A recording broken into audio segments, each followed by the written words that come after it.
Hi friends, welcome to WinNest Samayal. இன்றைக்கி நம்ம என்ன ரெசிபி பார்க்க போகிறோம் தெரியுமா? ஒரு சூப்பரான சைடிஷ் தான் பார்க்க போகிறோம். நம்ம எல்லாருக்குமே பிடிச்ச ஒரு வெஜிடபிள்னால் என்னது? உருளைக்கிழங்கு. உருளைக்கிழங்குல நம்ம மசாலா எப்படி பண்ணலாங்கிறத நம்ம பார்க்க போகிறோம். அந்த வீடியோ பார்க்குறதுக்கு முன்னாடி நீங்கள் நம்ம சேனல் இன்னும் சப்ஸ்கிரைப் பண்ணலையா? சப்ஸ்கிரைப் பண்ணிவிட்டு பக்கத்தில் இருக்கிற பெல் ஐக்கானை ப்ரெஸ் பண்ணுங்கள். அப்போ தான் நாங்கள் அடுத்தடுத்து போடுற வீடியோ வந்து உங்களுக்கு நோட்டிஃபிகேஷனாக வரும். வாங்க இப்போ நம்ம வீடியோக்குள்ளே போய் பார்க்கலாம்.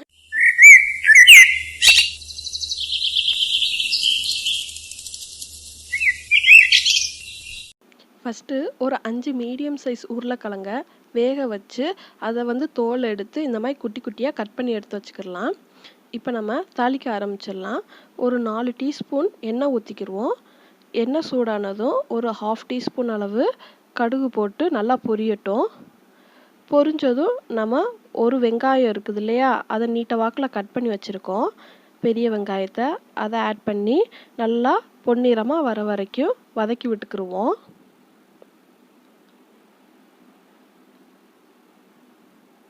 பாருங்க, பொன்னிறமாக வதங்கிருச்சு. இந்த டைமில் நம்ம 3 டீஸ்பூன் இஞ்சி பூண்டு பேஸ்ட்டை ஆட் பண்ணிக்கலாம். எவ்வளோக்கு எவ்வளோ இஞ்சி பூண்டு பேஸ்ட் ஆட் பண்ணுறோமோ அவ்வளோக்களவு டேஸ்ட்டாகவும் இருக்கும், உடம்புக்கு ரொம்பவும் நல்லது. ஆட் பண்ணி நல்லா வதக்கி விட்டுக்கிடலாம். இப்போ வந்து கொஞ்சமாக கருவேப்பிலை ஆட் பண்ணிக்கிடுவோம்.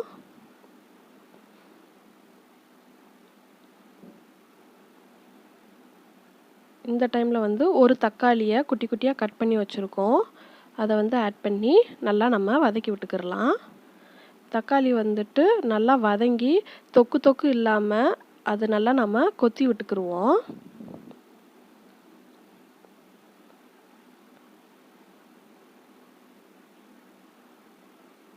வதங்கிருச்சு. இப்போ கொஞ்சம் இப்போ தேவையான அளவு உப்பு போட்டுக்கிடலாம்.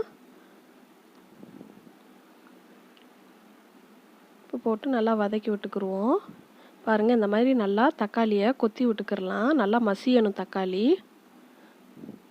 பாருங்கள், நல்லா கொத்தி விட்டுட்டோம்னா இந்த டைமில் நம்ம வேக வச்ச உருளைக்கிழங்கு வந்து ஆட் பண்ணிக்கிடலாம். ஆட் பண்ணிவிட்டு நல்லா கிளறி விட்டுக்கிடலாம். நல்லா நம்ம மசாலாவோட நல்லா மிக்ஸ் ஆகிற மாதிரி நல்லா வதக்கி விட்டுக்கிடுவோம்.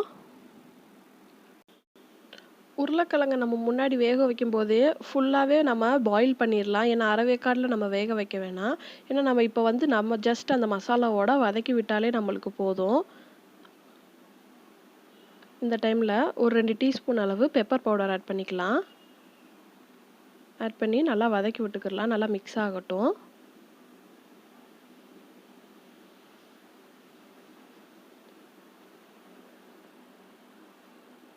இப்போ வந்துட்டு ஒரு டீஸ்பூன் சில்லி பவுடர் ஆட் பண்ணிக்கலாம். காரத்துக்கு தகுந்தாப்பில் எவ்வளோ வேணாலும் நீங்கள் ஆட் பண்ணிக்கோங்க.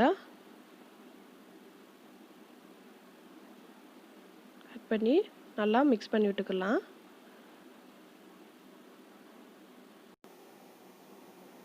இப்போ ஒரு டீஸ்பூன் அளவு பட்டை, அன்னாசிப்பூ, ஏலக்காய் எல்லாத்தையும் அரைச்ச பவுடரை ஆட் பண்ணிக்கிடலாம்.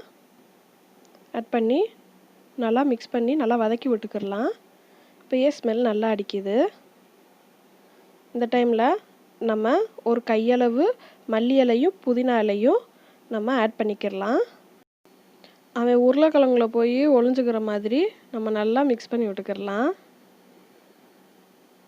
அங்கே பார்க்கவே எவ்வளோ சூப்பராக இருக்குது. இந்த மசாலா வந்துட்டு நம்ம தக்காளி சாதம், பிரியாணி, அது மட்டும் இல்லாமல் நம்ம ரச சாதத்துக்குமே வச்சு சாப்பிட்டோம்னா ரொம்பவும் சுவையாக இருக்கும். நம்மளோட பொட்டேட்டோ மசாலா ரெடி ஆயிடுச்சு. இந்த வீடியோ உங்களுக்கு பிடிச்சிருந்துச்சுன்னா லைக் பட்டனை தட்டிட்டு அப்படியே சப்ஸ்கிரைப் பட்டனை ப்ரெஸ் பண்ணிவிட்டு பக்கத்தில் இருக்க பெல் ஐக்கானையும் ப்ரெஸ் பண்ணிடுங்க. இந்த ரெசிபியை உங்கள் வீட்லேயும் ட்ரை பண்ணி பாருங்கள். எப்படி இருந்துச்சுங்கிறத எங்களோட கமெண்ட்டில் ஷேர் பண்ணுங்கள். அப்படியே உங்கள் ஃப்ரெண்ட்ஸுக்கும் இந்த வீடியோவை ஷேர் பண்ணுங்கள். தேங்க்யூ ஃபார் வாட்சிங் அவர் வீடியோ.